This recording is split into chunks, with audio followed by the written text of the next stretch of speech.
Sí, es que la expresión Camila no deja de ser perturbadora. Cerco humanitario. Mauricio, si a usted lo detienen en contra de su voluntad, Contra mi fuerza. exacto, no lo dejan salir, no lo dejan ir a ningún lado, no lo dejan mover, no lo dejan hablar con sus familiares, no lo dejan utilizar medios de comunicación, pero además esperan que al tenerlo usted así cautivo se obtenga algo, en este caso la visita del gobierno central para conseguir unos compromisos, que fue lo que terminó pasando. ¿Eso es cerco humanitario o eso es secuestro? Eso es un secuestro. Pues creería uno, Pues, ¿no? total. Es que mire, me voy a remitir, Camila, y ya va usted a saludar a sus invitados, a la definición de la RAE, Ujú. Real Academia Española de la Lengua, eh, para la palabra secuestro. Retener indebidamente a una persona para exigir dinero por su rescate o para otros fines. O sea, otros fines distintos al dinero. Sí. ¿Esta definición aplica o no aplica para lo que vimos la semana anterior con más de 70 personas en San Vicente del Caguán? Claro, sí, señor. En cambio, ¿qué es cerco humanitario? Eso no tiene ni definición, porque eso no está Pues, en el pues, pues en código. la RAE no. Además O que, sea, que vimos que hubo muertos, se degolló a un miembro de la policía, entonces ahí que hay de cerco humanitario. hay de Mm. humanitario. ¿Qué significa Exactamente. eso? ¿Qué significa eso? Vamos con sus invitados, Camila, para tratar de Sí, señor. entender hasta dónde un término como este se puede utilizar en una situación como la que vimos. Sí, señor, saludamos a esta hora a Camilo González, el expresidente de Indepaz. Doctor Camilo, muy buenas tardes, bienvenido a Siga la W. Y muy buenas tardes, un saludo para ustedes. Bueno, para usted, ¿qué fue lo que pasó en San Vicente del Caguán? ¿Está de acuerdo con que fue un cerco humanitario, como lo dice el ministro del Interior, o fue un secuestro? Vea, yo creo que ahí se dieron varias situaciones, ¿no? Eh, digamos, en un primer momento hay una expresión que han utilizado los campesinos cuando se han llegado, sobre todo en erradicadores, en la erradicación forzada, se han presentado más de 200 situaciones donde los campesinos rodean a la fuerza pública y hacen negociaciones en terreno, a veces inmovilizándolos y no permitiéndoles salir. Eso se ha presentado y a eso le han llamado cerco humanitario, por darle una denominación a una forma de resistencia a acciones de la fuerza pública en terreno. Eso, mmm, allí puede hablarse de un momento en el cual se dio ese, ese procedimiento que algunos han calificado como una forma de protesta. Y yo creo que hay que distinguir esa situación de las otras situaciones de inmovilización de la tropa y de personal, y más aún de otras ya abiertamente criminales, como el incendio de instalaciones y el asesinato de un sargento, que también se dio el asesinato de un campesino. Entonces, el asunto es que ni ahora ni en el pasado, durante el gobierno, pero yo me acuerdo de situaciones que le hice seguimiento en detalle durante el gobierno Santos y el gobierno Duque, pues se ha hecho una judicialización como secuestro a grupos de 400, 500, 1000 campesinos en una situación que a veces son confusas, donde hay disparos, en este caso murió un campesino, hay una reacción de la gente y la gente habla de legítima defensa. Entonces, transformar esto en una discusión jurídica para calificar de secuestradores a un grupo, a una comunidad de campesinos, se vuelve un asunto inmanejable. Por eso en Colombia no se ha recurrido a esa figura, Sí. ninguno de los gobiernos. Se ha buscado individualizar situaciones delictivas en medio de lo que llaman protestas con cerco humanitario, Ujú. que yo creo que es lo que en este caso corresponde.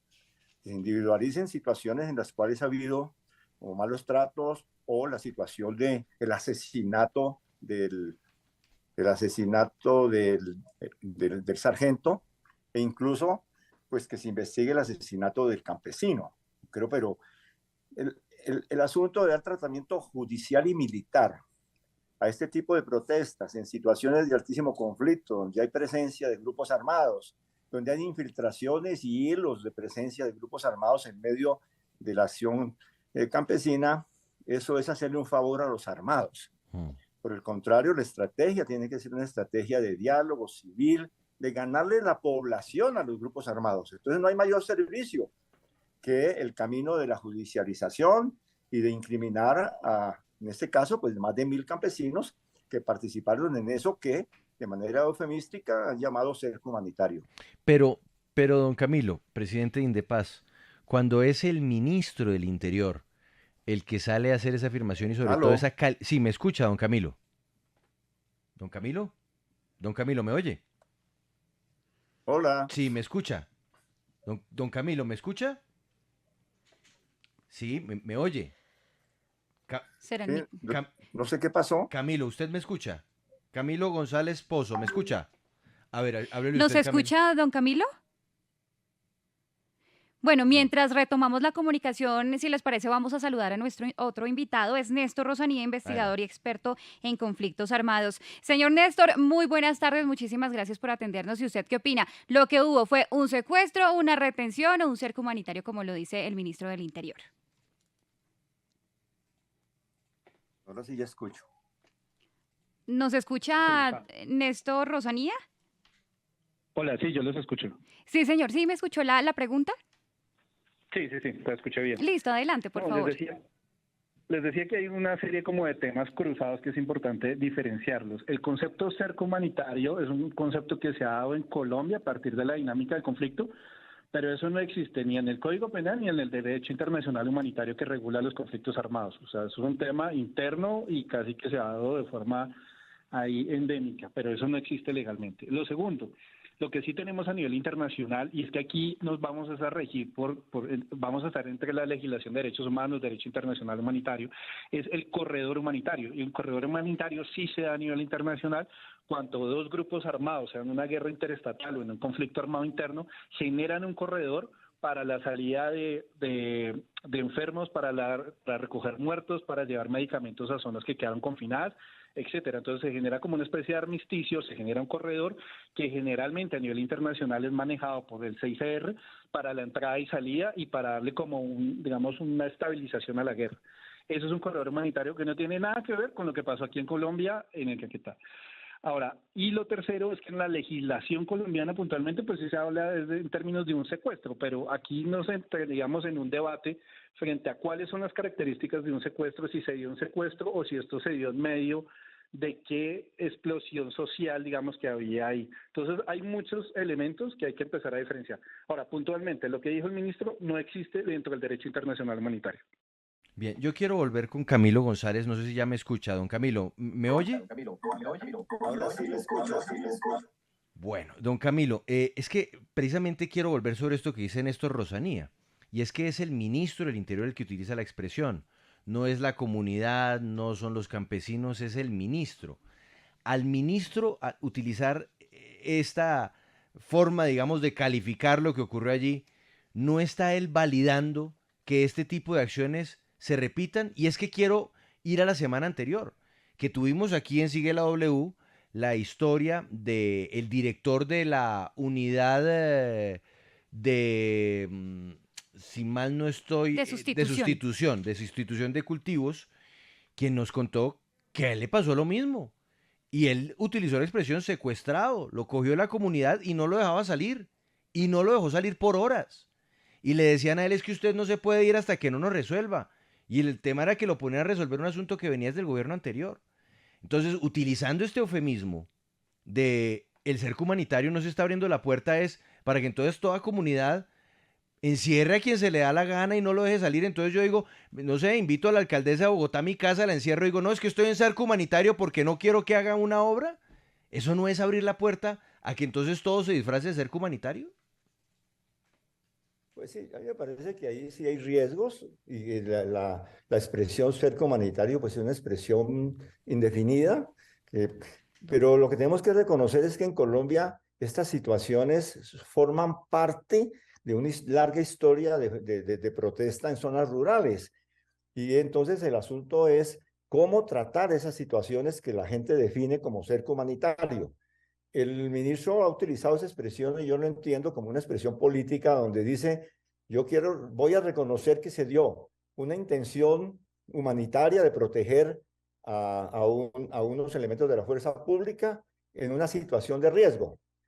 efectivamente, lo que está diciendo, lo que está recogiendo el ministro son palabras de los campesinos que le dijeron al ministro, vea ministro, en esta operación, esta protesta, había gente atrás y gente agresiva que quería hacerle daño a los policías. Eso le dijeron al ministro. Y por lo tanto, lo que hicimos fue un cerco para evitar ese daño. Luego se presenta la siguiente situación, es cuando la situación se desborda y hay 2 muertos, ¿no? Entonces, habría que diferenciar eso. Y diferenciar una cosa, es decir, ¿cuál es el tratamiento a este tipo de protestas que se dan en zonas con la altísima presencia de grupos armados? Entonces, no estamos hablando de la situación aquí en Bogotá, donde la alcaldesa vaya a un jardín infantil y las madres comunitarias la dejen encerrada hasta que no les dé la leche. Estamos hablando de situaciones extremas en territorios de conflictividades armadas. Y allí la estrategia de judicializar, de calificar de secuestradores a 200, 300, 500 campesinos, de darles tratamiento militar, es una estrategia que es sencillamente entregarle la población al control de los grupos armados. Entonces, para disputar esa población, tiene que haber un tratamiento también político. Y el tratamiento político no es el de darle prioridad a la judicialización. Sería un error garrafal que la instrucción a la fuerza pública sea cada vez que haya una protesta en zonas de altísimo conflicto y lo rodeen, entonces lo que tienen que hacer es hacer la lista para judicializar y darle tratamiento como un problema de prolongación de la conflictividad armada. Entonces yo creo que hay consideraciones jurídicas, hay consideraciones políticas y hay sobre todo un fin superior, y es el de proteger vidas y por otro lado buscar la paz, es decir, evitar los controles sociales que grupos armados pretenden sobre poblaciones. Sí. De modo que yo creo que la opción que tiene el gobierno, este gobierno, Ajá. que además debo decir que también fue una situación que tuvo que enfrentar el gobierno Duque y el gobierno Claro, Santos. pero mire usted, Camilo, y Mauricio tiene una pregunta ya para el profesor Rosanía. Es que para mí es inevitable que entrar en estos asuntos semánticos no nos lleve a recordar cómo en el gobierno pasado, el gobierno Duque, a las masacres de repente se les empezó a llamar homicidios colectivos. Entonces, es que ahí es donde uno se pone a pensar. Es de repente formas de utilizar el lenguaje que resultan más convenientes para unos que para otros, y por eso es necesario hablar de este tema. Adelante, Mauricio. Bueno, profesor Rosanía, yo quiero preguntarle frente a la reforma de la justicia, pues allí se ha hablado mucho de lo que es la protesta social, entre otras, que cuando exista protesta social no haya delitos como concierto para delinquir ni tampoco terrorismo. Y como vimos en este caso, se presentó este secuestro. ¿Usted cree que se debe revisar mejor esta reforma a la justicia? ¿Se debe quizás buscar nuevas salidas para que no sea tan complejo, sobre todo en estos temas que pues a todas luces dejan muchas dudas? Que dijo Juan Pablo, que me parece importante. Cada gobierno, y no solo en Colombia, en América Latina lo vemos todo el tiempo, cada gobierno de turno se inventa un léxico para quedar bien parado. Pero uno se tiene que guiar, ¿es por qué? Por el derecho internacional humanitario en casos de conflicto armado, lo que dice, los términos, y lo que está ahí es lo que vale a nivel internacional. Realmente, porque, exacto, y el ejemplo es ideal, el del gobierno Duque, pues no tenía presentación ante la comunidad internacional en los foros y en el sistema interamericano de derechos humanos. Era un desacierto que Colombia como Estado y como país saliera con ese concepto. Ahora, lo segundo, y me uno a lo que dice Camilo frente a cómo es el manejo de la protesta social. Un avance que ha existido en Bogotá es crear unos protocolos en el uso proporcional de la fuerza. Quiere decir que el ESMAD no aparezca de una, sino que primero es quienes están los gestores de convivencia. Si se escaló el conflicto, llega la policía disponible. Si se escaló a una tercera fase, ahí es cuando llega el ESMAD y hace presencia. Y ya cuando hay un desmán de violencia, ahí es que el ESMAD empieza a hacer, y de por sí ellos también tienen una categorización de uso de la fuerza, porque no pueden llegar de una vez a romper. Ellos lo que hacen es una actividad disuasiva, etcétera, etcétera. Entonces, ese protocolo que existe en Bogotá hay que trasladarlo también a las regiones, porque no existe. Entonces, cada vez que hay una situación de estas, generalmente se escalaba muy rápido y la reacción violenta venía de las dos partes Y como lo dice Camilo, son regiones muy difíciles. Es que no es el Parque de la 93. O sea, estar en el Caquetá, en el Guaviare, en el Putumayo, son zonas complejas donde hay grupos armados, donde hay mucha coca, donde hay muchos intereses y muchas armas por dando vueltas. Entonces sí es importante escalonar y un protocolo para poder manejar eso. Yo creo que esa tiene que ser la lección aprendida de esta situación tan triste y tan difícil.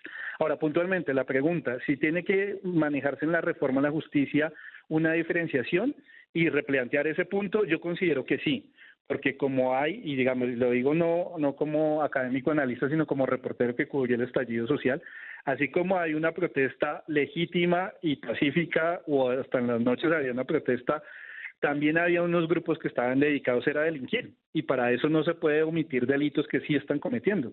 Entonces, aquí viene una zona gris que es la que se tiene que interpretar, no se puede criminalizar la protesta social, porque intentan hacer mucho eso, lo intentó hacer el gobierno Duque, pero tampoco se puede dejar un espacio vacío para donde haya actos de terrorismo, delincuencia común, etcétera, y después ya no se pueden judicializar. Entonces hay que llegar como a un punto medio del tema, y sobre todo, y lo que hemos hablado aquí, es que esto es un tema de conceptos. Donde Sí. un concepto se utilice mal, se abre un espacio jurídico que puede ser utilizado por otro. Sí, pues a esta hora también nos acompaña Luis Acosta, él es coordinador nacional de la Guardia Indígena de la UNIC. Don Luis, muy buenas tardes, mil gracias por atendernos en Sigue la W y cuéntenos, por favor, para usted, ¿qué fue lo que ocurrió en San Vicente del Caguán? ¿Estamos hablando de un secuestro o de un cerco humanitario? Pues yo creo, un saludo de parte de la coordinación, ni es secuestro ni es cerco humanitario. A mí me parece que aquí es una situación de la confianza entre las personas. A veces se rompe la confianza. Hay mucha gente en Caquetá que ve a un ESMAD y ve a un soldado y ya no tiene confianza y se lleva, no, este me va a agredir. Y de parte, un ESMAD o un policía ve a un campesino y ya es guerrillero. Me parece que la guerra en Colombia, todo este tiempo de guerra nos ha puesto a un lado o al otro. Yo haría una lectura más antropológica de la situación, porque sube un afro a Toribío y ya es paramilitar, baja un indígena guachené y ya es guerrillero. ¿Por qué? Porque la guerra nos ha puesto en ese escenario. Yo entiendo como en ese sentido, para mí no es ni secuestro, porque secuestro lleva a situaciones más complejas, donde hay presencia armada, donde hay fusiles, donde hay amarres, donde hay toda una situación que genera. A mí me parece es que hay una situación de desconfianza entre las partes. Y los campesinos no creen en la policía ni en los ESMAD, y cuando se ve un policía o un ESMAD, la gente no le tiene confianza, y viceversa. Un ESMAD ve a un campesino y ya lo tilda de guerrillero, porque hay una situación de señalamientos en este conflicto que no hemos podido superar, y la guerra ha hecho eso en muchas partes. A partir de eso yo digo que ni fue secuestro, ni fue la parte humanitaria. Allí hubo una situación de falta de diálogo, de falta de conversación, de falta de hacerlo. Nosotros, la Guardia Indígena, hemos tenido muchas situaciones parecidas, pero ¿qué ha imperado ahí? El diálogo, para no llegar a esas situaciones difíciles que se presentan cuando hay desconfianzas, cuando hay situaciones que la gente no cree. Y eso pasó en Caquetá. En Caquetá se rompió la desconfianza, unos llegaron golpeando y los otros respondieron. Y en esa situación hubo una agresión de parte y parte. Y entonces, en ese sentido, para mí no es ni cerco humanitario, porque los cercos humanitarios se dan en situaciones, como lo han dicho, en situaciones para proteger en relaciones de combate. Nosotros hemos hecho muchos cercos humanitarios cuando hay enfrentamiento en Toribío, entre la guerrilla de las FARC, hubo enfrentamiento entre el ejército, entonces nosotros hacíamos un cerco humanitario para sacar los niños de las escuelas, la Guardia Indígena, para Sí. sacar a gente civil de los conflictos. Y nosotros liberamos también al alcalde de Toribío cuando se lo lleva a la guerrilla y lo secuestra, Sí. donde lo tiene hay unas condiciones, ¿me entiende? Hay Don armado, hay Luis. presencia. Entonces, en ese sentido, a mí me parece que aquí hay una una situación que falta de diálogo y conversar en ese sentido. Y eso de que si es cerco humanitario, Sí. ¿qué está pasando? O si es secuestro, lo que hace es como calentar más la cosa. Pues don Luis Acosta, coordinador nacional de la Guardia Indígena de la Organización Nacional Indígena de Colombia, ONIC, gracias por estar con nosotros. También al profesor Néstor Rosanía, investigador experto en conflicto, y también al profesor Camilo González Pozo, presidente de Indepaz.